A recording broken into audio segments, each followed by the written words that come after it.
Monsieur, bonsoir et bienvenue au 19h de ce 22 janvier. À la une de l'actualité, l'Algérie demeure engagée à soutenir l'Afrique dans tous les domaines. Une constante réitérée dans le message du président de la République, Al-Majid Tebboune, lors de la 19e session du bureau exécutif de la conférence des juridictions constitutionnelles africaines.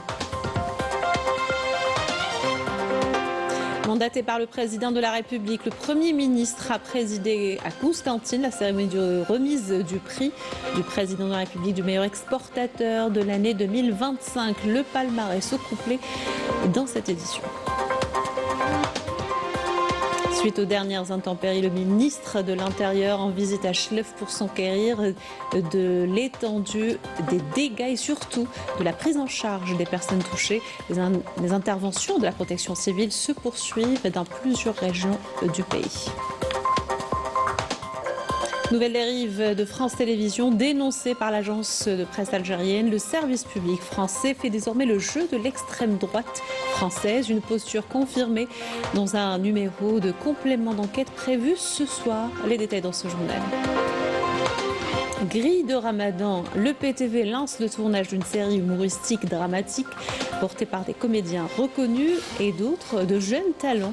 Nous en saurons plus à la fin de ce journal.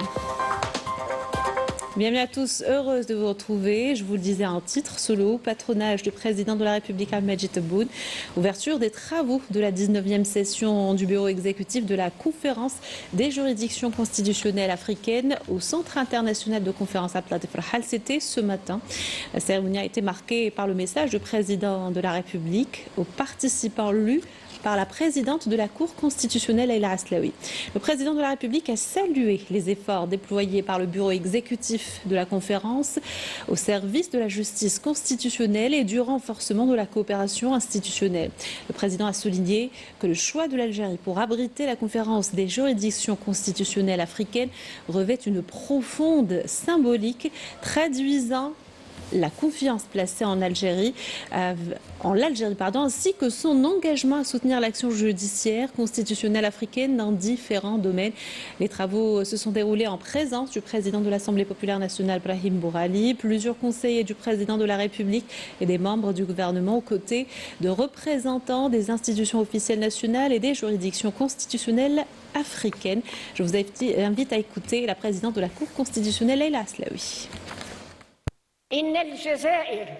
L'Algérie, partant de son engagement de principe envers l'Afrique, demeurera un soutien pour le continent dans les domaines politiques, juridiques, institutionnels et de développement, et œuvre à la construction d'institutions solides afin de renforcer la justice constitutionnelle africaine.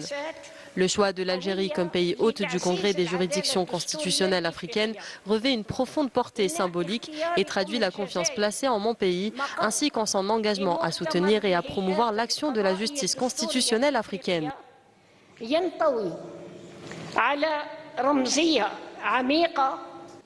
Et mandaté par le président de la République, Al-Majid Tebboune, le Premier ministre Sefi Ghalieb a présidé à Constantine la cérémonie de remise du prix du président de la République du meilleur exportateur de l'année 2025. La cérémonie placée sous le slogan Qualité, confiance et leadership s'est tenue en présence de membres du gouvernement, de Wali des wilayas de l'Est du pays, du directeur général de l'Agence algérienne de promotion des exportations, du président du Conseil du renouveau économique algérien, en plus de hauts cadres de l'État, des représentants d'associations professionnelles et des dirigeants de plusieurs entreprises.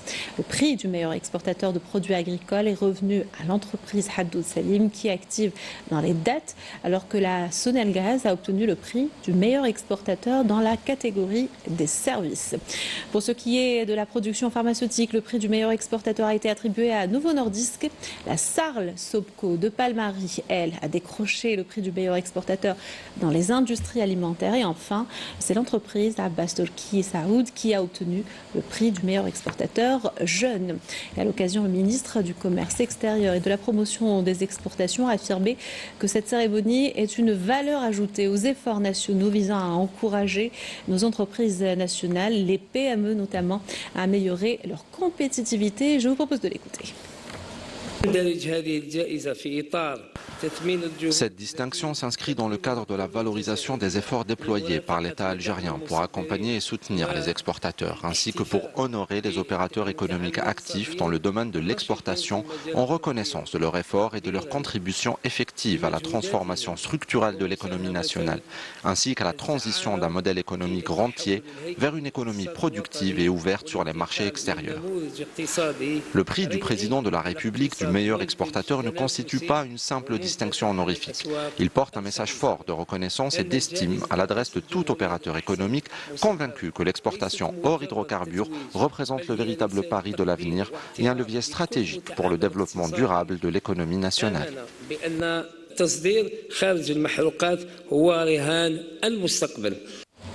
Suite aux importantes précipitations enregistrées dernièrement, le ministre de l'Intérieur, des collectivités locales et des Transports, Saïd Saïoud, s'est rendu à Chlef, accompagné de la ministre de la Solidarité nationale, de la Famille et de la Condition de la Femme, Soraya Mouloudji, et du directeur général de la Protection civile, Boualem Bourlef. Une visite d'inspection pour s'enquérir des répercussions des intempéries et évaluer également la prise en charge des citoyens touchés.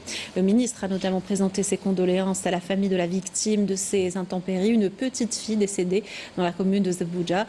Il a également écouté les préoccupations des habitants des communes de Bouzraya et Benalia concernant les projets de développement local avant de donner le coup d'envoi d'une caravane de solidarité au profit des familles sinistrées. On écoute.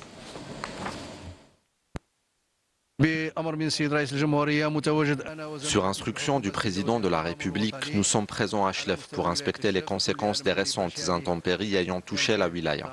Cette visite vise aussi à transmettre les condoléances du président de la République et des membres du gouvernement à la famille de la fillette décédée suite à ces intempéries dans la commune de Zebouja. Nous prions Dieu de l'accueillir en son vaste paradis et d'accorder force et courage à ses proches. Nous nous rendrons également à Maskar et à Relizane pour inspecter les dégâts occasionnés.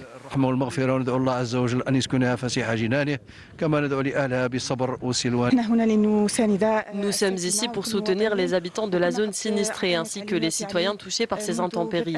Nous avons donné des instructions aux cellules de proximité de solidarité dès le début des intempéries en vue de mobiliser toutes les équipes, de fournir des aides matérielles et d'assurer la prise en charge psychologique et sociale des personnes touchées. Voilà, donc le ministre de l'Intérieur est attendu également à Maaskal et Relizane, où les dernières intempéries ont également fait une victime. Le corps sans vie d'un homme âgé de 60 ans a été retrouvé près de l'Oued Sfar à Relizane. Les efforts de la protection civile se sont poursuivis toute la journée pour venir en aide aux citoyens touchés. Au moins 15 personnes ont été secourues, en plus des opérations d'épuisement des eaux pluviales à l'intérieur de nombreuses habitations, des cités et des axes routiers. D'importants moyens ont également été mobilisés par l'ensemble des secteurs afin d'absorber les eaux, évacuer la boue, rouvrir les routes et assister les citoyens dans les wilayas de Larouat, El Djelfa, El Beyat et Sensit ou encore Tindouf. Activité parlementaire, les membres du Conseil de la Nation ont adopté ce jeudi à l'unanimité le texte de loi organique portant statut de la magistrature et le texte modifiant la loi portant code de la nationalité. Une séance plénière présidée par le président du Conseil de la Nation, Azouz Nasri. Le texte vise à adapter le cadre juridique aux dispositions de la Constitution et aux engagements internationaux pertinents, notamment pour ce qui est des cas de déchéance de nationalité. Par ailleurs, les membres du Conseil ont adopté un texte de loi criminalisant la colonisation française en Algérie. L'adoption a eu lieu avec des réserves concernant 13 articles qui seront réexaminés ultérieurement par une commission paritaire de l'Assemblée populaire nationale et du Conseil de la Nation. Le réseau autoroutier de raccordement entre le nord et le sud du pays se renforce par la fin des travaux de dédoublement de la route nationale 60 reliant Bojboaridi à Msila. La route devrait soutenir l'activité industrielle et commerciale sur cet axe, nous dit Saïd Belouni et Anishir. Bien plus qu'une route, l'axe Borj-Boareri-Msila s'impose aujourd'hui comme une artère stratégique reliant le cœur des hauts plateaux au nord du pays. Ce corridor permet aux produits des zones industrielles et agricoles d'atteindre les façades maritimes telles que le port de Bjaya et de s'insérer dans les circuits du commerce extérieur. Il constitue donc un lien vital pour les entreprises permettant de réduire les coûts logistiques, de raccourcir les délais et de renforcer la compétitivité du produit algérien à l'export. Lancé fin 2022, le projet est aujourd'hui en voie d'achèvement. Il représente une artère stratégique reliant la région d'El Hadna et les wilayas du sud à l'autoroute Est-Ouest.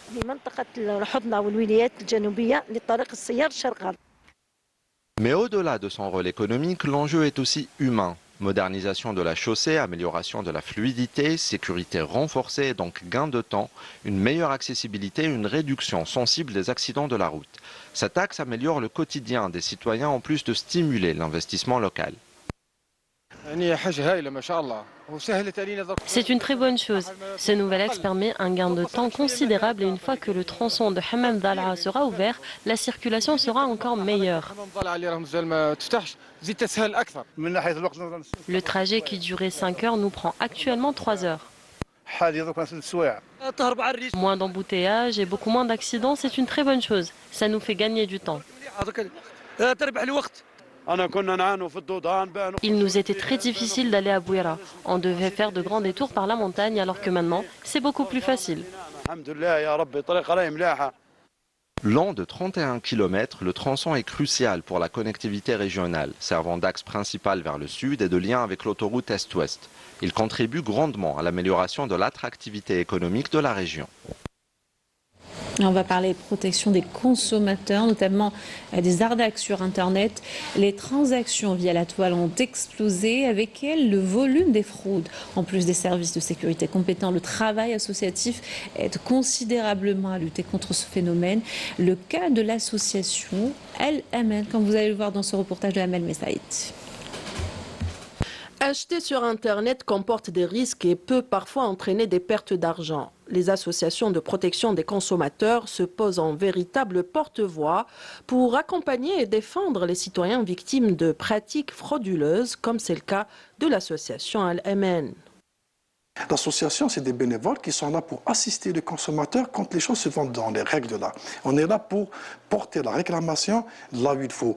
On arrive à régler des problèmes quand le commerçant est identifié. Mais quand le commerçant n'est pas identifié, on ne le connaît pas, c'est au service de sécurité d'aller le trouver parce que ça rentre dans le cadre de la cybercriminalité carrément.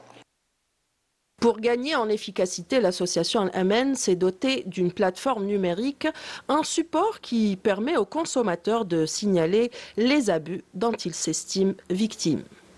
On a créé un site web, donc une plateforme numérique, pour recevoir les plaintes d'une manière plus facile. Parce que, vous savez, quand quelqu'un a un problème, on ne voudrait pas lui alourdir les procédures en se déplaçant. Parce qu'on refusait de recevoir des plaintes par téléphone. Et tout le monde peut se plaindre par téléphone, dire des choses sur un commerçant. Mais il fallait qu'il y ait un engagement responsable. Donc on les faisait déplacer. Malgré les efforts consentis, les actions de l'association restent limitées à cause du cadre juridique jugé inadapté au marché en ligne. Dans l'actualité également, cette rencontre, le ministre d'État, ministre des Hydrocarbures et des Mines, Mohamed Arqab, s'est entretenu avec la ministre du Pétrole, des Mines et de la Géologie de la République du Tchad. C'était en marge de sa participation au Salon international des mines, des carrières et des hydrocarbures. Il a été mandaté par le président de la République. Les deux parties ont exploré les voies et moyens de renforcer la coopération bilatérale dans le domaine des hydrocarbures et des mines dans le cadre du partenariat Sud-Sud.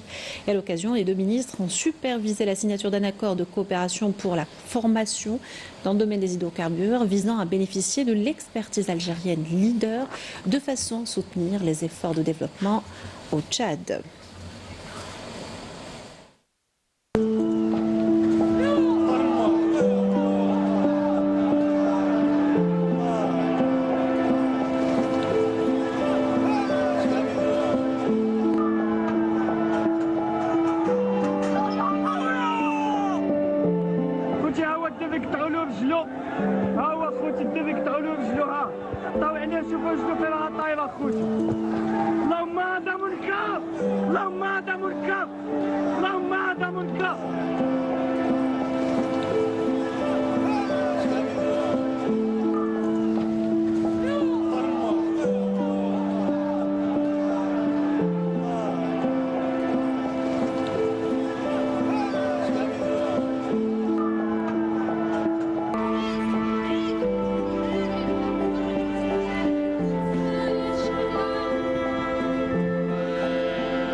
crise multidimensionnelle au Maroc. La situation socio-économique de la population ne cesse de s'aggraver et les indicateurs sont au rouge. Les rapports pointent un taux de chômage élevé, une augmentation préoccupante du nombre de personnes en situation de précarité et une hausse de nombreux fléaux ravageant la société. Ahlam Guilmami et Anis Chir.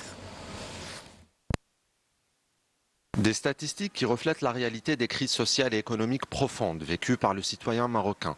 Un chômage en forte progression en plus de la suppression récente de près de 250 000 emplois. Selon les chiffres, plus de 60% des Marocains vivent sous le seuil de pauvreté et le taux de chômage atteint les 36% chez les jeunes. Conséquence des retombées d'une politique du Merzen aux défaillances structurelles profondes qui place le pays au premier rang au niveau arabe et maghrébin en nombre de mendiants avec près de 195 000.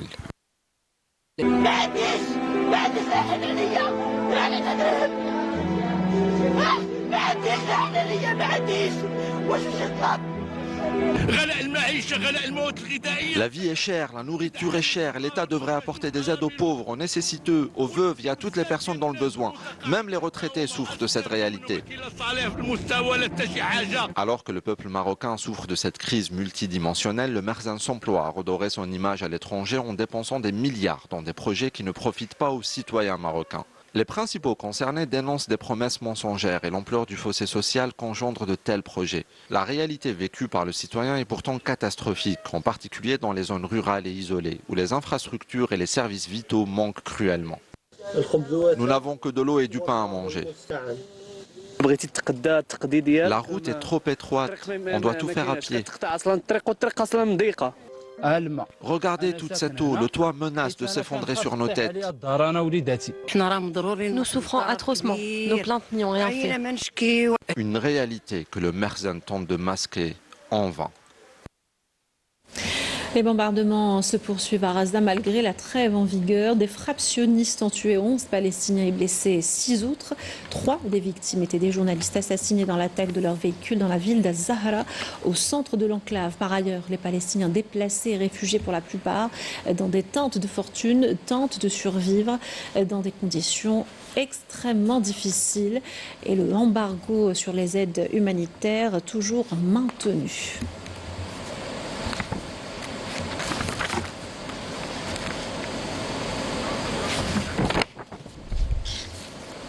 Et cette dérive de la télévision française qui, une nouvelle fois, utilise l'Algérie comme un prisme pour projeter ses propres fractures identitaires, dénonce Algérie Presse.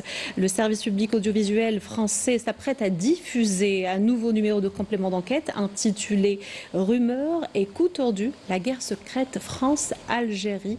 Un titre racoleur, un intitulé « Une promesse de scandale » et surtout une posture désormais assumée, celle d'un média public qui a troqué l'exigence journalistique contre les thèses les plus rances de l'extrême droite française. Maïssa Bouhla. Ni enquête, ni travail d'information équilibré. L'agence de presse algérienne dénonce dans son article une entreprise de désinformation méthodique où l'Algérie sert de fonds de commerce médiatique. En diffusant ce numéro de complément d'enquête intitulé « Rumeurs et coups tordus, la guerre discrète France-Algérie », France Télévisions adopte les thèses de l'extrême droite et offre une fois de plus une tribune privilégiée à ceux qui ont fait de la haine de l'Algérie leur cheval de bataille. L'obsession algérienne d'une frange de la classe politique française poursuit l'article de l'APS, se cristallise autour d'un ex-faux diplomate français qui n'a cessé, durant ses 2 mandats en Algérie, de tenter de fragiliser et de plonger le pays dans le chaos. Sachant pertinemment qu'en France, plus la haine de l'Algérie est bruyante, plus la récompense est grande. Il est d'ailleurs omniprésent sur les plateaux et promu spécialiste, alors même que son seul capital repose sur le mensonge. Plus grave encore, ajoute l'article, ce média public français semble désormais prêt à tout pour étayer ses hypothèses en donnant la parole à un dealer de drogue sans formation ni légitimité, dont la mission manifeste consiste à installer le doute et à pervertir l'esprit de la jeunesse algérienne. Animé par ses propres dérives, ce personnage exhibe ostensiblement ses signes de richesse et ne dissimule nullement le fait d'être entretenu et protégé par les services français. Que le service public français descende aussi bas n'augure donc rien de bon pour les relations entre l'Algérie et la France. D'autant que c'est la 3e fois que France Télévisions s'attaque frontalement à l'Algérie à coups de récits biaisés et d'approximations grossières. Et croit naïvement que de hautes personnalités algériennes puissent être dans le même plateau qu'un vulgaire dealer et petit indique des services français. Alors une question s'impose, le buzz vaut-il désormais l'abdication morale et la faillite professionnelle? Ou faut-il y voir le symptôme plus profond d'un malaise français, incapable de regarder l'Algérie autrement qu'à travers le prisme du ressentiment, de la nostalgie coloniale et des obsessions politiques internes? À force de vouloir régler ses propres fractures identitaires sur le dos de l'Algérie, le service public français ne fait que révéler sa propre indigence, d'abord intellectuelle, ensuite éditoriale et éthique. Indigne d'un média financé par le contribuable, censé servir l'intérêt général, ajoute la PS. L'Algérie, elle, n'a pas besoin de ces caricatures pour exister, mais la France médiatique a manifestement encore besoin de l'Algérie pour masquer ses propres dérives, conclut l'agence algérienne de presse dans son article. Retour dans le pays pour parler grille de Ramadan. Le PTV a lancé le tournage d'une série humoristique dramatique intitulée Mosaïque, portée par des comédiens reconnus et de jeunes talents. Cette nouvelle production sera proposée aux téléspectateurs durant la seconde moitié du mois sacré. Plus de détails par Lina Chaban et Amira Sefta. Mosaïque 1-25, première prise. Les caméras se sont mises en marche et les premières scènes d'une nouvelle série très attendue intitulée Mosaïque ont été tournées. Dans les coulisses, l'ambiance est électrique. Les artistes de renom se donnent à fond. L'équipe technique s'active et déjà les premiers indices laissent présager une production de grande qualité. Rendez-vous durant la seconde moitié du mois de Ramadan pour découvrir cette nouvelle série qui promet de réunir toute la famille devant le petit écran. Il y a plusieurs rôles, notamment celui d'un bijoutier, celui d'un mari et d'un fiancé. Nous espérons être des invités légers et appréciés par le public durant le prochain Ramadan. J'ai le rôle d'une travailleuse qui a atteint l'âge de la retraite, mais à qui on refuse ce droit en raison de son expérience et de son utilité au sein de son environnement professionnel. Constantine, pour moi, c'est la mère qui m'a soutenue au début de ma carrière. La série propose des personnages différents, la mère, la sœur et la fille, chacun avec une personnalité différente. Je préfère ne pas trop donner de détails et préserver le mystère. La série, composée de 15 thématiques liées aux différentes réalités sociales, a pour objectif le public, considéré comme référence et le seul véritable juge. C'est pourquoi les téléspectateurs de la chaîne nationale sont invités à suivre la série Mosaïque. Avec cette production, la station régionale de Constantine reprend ses activités créatives dans le domaine de la fiction dans le but de redonner de l'éclat au petit écran. C'est dans ce cadre que le directeur général de l'entreprise publique de la télévision algérienne, Mohamed Brali, a donné le coup d'envoi du lancement de la nouvelle série dramatique et comique Mosaïque. La série Mosaïque met en lumière plusieurs figures artistiques de Constantine, parmi lesquelles on retrouve Alla Wazarmani, Hakim Bekkar et Fatiha Sultan. Ces noms dépassent aujourd'hui le cadre régional pour s'inscrire dans le patrimoine artistique national. Aux côtés de figures confirmées, de jeunes talents participent activement au tournage des différentes scènes, contribuant ainsi à une œuvre portée par des messages à caractère social et humain. Termine ce journal. Merci de l'avoir suivi. Excellente soirée sur Canal Algérie.